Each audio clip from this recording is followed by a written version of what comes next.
I have Wallis Day for you. Hello. This is not at all intimidating. How is everybody? 10 minutes, I'll do this segment. Good. Yeah. Right. Thank you. Thank you so much. It's great to be here. This is a big. It's like, do we get a sense in the next couple of episodes whether she's more of a friend, though? Because, like, in the first episode, I don't know. Okay. Yeah. I mean, definitely the first step. Well, actually, the first few maybe. You see a certain side to Nissa, and then as we go through the series, that's really when you decide whether she's a friend or a foe. And I feel like it goes on for quite a long time. You can never quite pinpoint it. You never really know. But she's forced to make certain decisions and stuff that she's definitely uncomfortable with, which shows her true nature.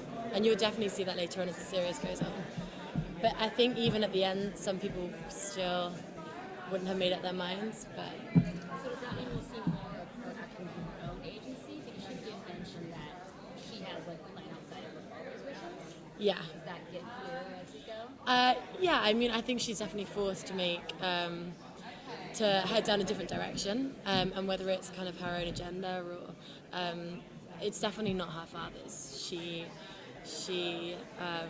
breaks away from that stereotype for sure. How did you approach the character when you first got cast? I mean, I think they were actually looking for something very different, and when I went into the it's so noisy.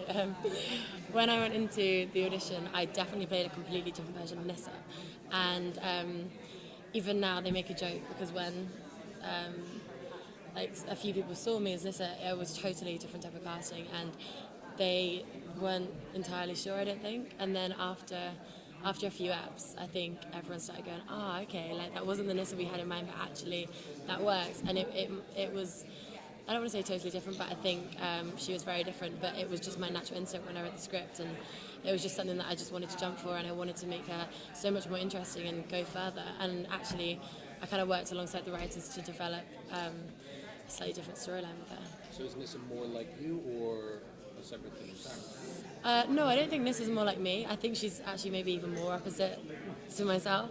But again, like when I read the script and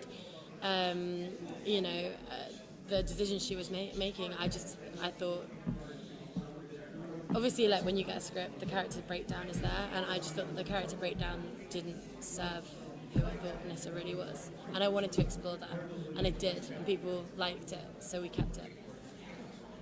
Yeah. Relationship, or how does she feel about it? Okay, so Nissa is definitely she hates Leiter. She doesn't like Leiter at all because obviously she's chosen Seg to be bound with. I mean, we think, and she knows what Seg's doing. She knows of Leiter, and Leiter is kind of, in her eyes, right in the middle of them. But again, they meet later on in the series, and actually, their dynamics definitely change as well. I mean, you know how everyone's kind of been talking about the women in Krypton, and we definitely do sit together, and we find ourselves in positions where we have no other choice. So their relationship massively develops throughout the series. Well, given that Nissa gets in from the comic, were there any other roles in Wallis where Yeah, and it wasn't even just female characters. There are a lot of male characters as well. And actually, being on the set with, other great female characters helped me draw out of Nissa what really I thought, kind of traits and stuff that I thought she would have. So yeah, I mean, a lot of characters, but even some of the characters in this show as well, which is crazy, but yeah. Do you watch Game of Thrones? Yes. Would you say I watch Nissa everything. is like Cersei Lannister or more like Marjorie?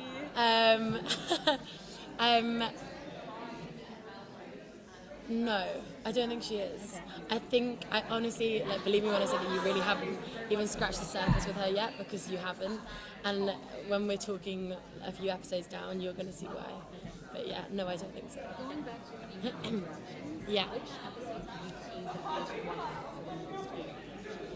Ooh, I would say, I think episode 5 overall is just a massive game changer. So much happens in episode 5, and so many forces are joined together, and so much is revealed. I would say episode 5 is a pretty pinnacle moment. But again, the stakes get higher as the episodes go on. So again, 8, 9, and 10, that's really when we get badass. What did you say about her reaction to Brainiac, or will she come into that conversation at all? Oh, Nissa definitely does come into that conversation. A lot. Nissa is fearless. I mean, obviously, everyone kind of has a limit, but Nissa is definitely very, very fearless, and she's not afraid to do something. And she's not as afraid of Brainiac as the others. She's very, very intelligent, and she's very highly skilled combat-wise. Yeah, you'll definitely see that Nissa does get very involved with that storyline. Does Nissa at any point create Adam Strange, and you know why he's here? No.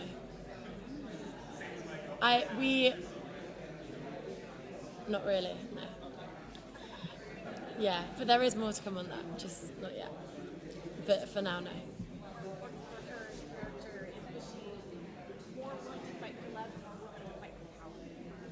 Ooh, okay, great question. At the start, it was definitely power. And there are definitely still elements of Nissa, having completed the whole 10 episodes, that are still fighting for power. However, I think Nissa is forced to prioritise love over power. And definitely as her relationship with S.H.I.E.L.D. flourishes, there is definitely more of a fight for love instead of power. But again, when it comes towards the end, no one really knows quite. Again, is she in it for the power or is she in it for the love? There's twists. There's a lot of twists. So yeah. Who's your favorite Superman?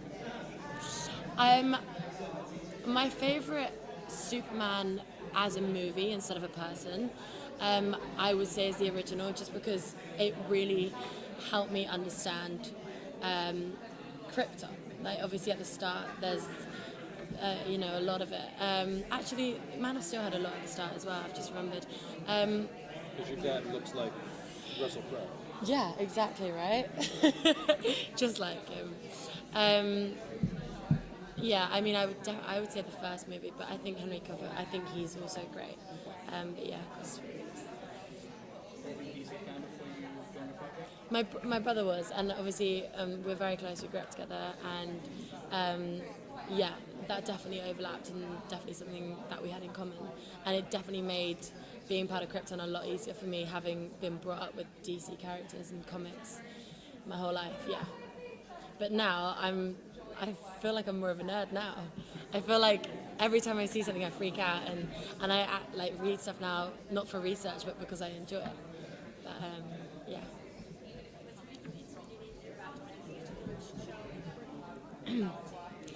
What that intimidated me? Definitely Kryptonian, is that right? Yeah. That is like a whole new world to me. There's references to it on sets, and it's graffitied on some of the walls and signs everywhere. And Cameron Cuffe joked like, you're gonna have to learn that. And I actually didn't even realise that until much later, that actually we're speaking Kryptonite in the show. Kryptonian. We're speaking Kryptonian in the show, and it's obviously just been changed to English so that people understand it. But actually, we're obviously on planet Krypton speaking Kryptonian, and that whole part absolutely baffles me. But I think it's really important, and I love the fact that they've managed to keep it in throughout the series. I think it's great. Thank you. Thank you.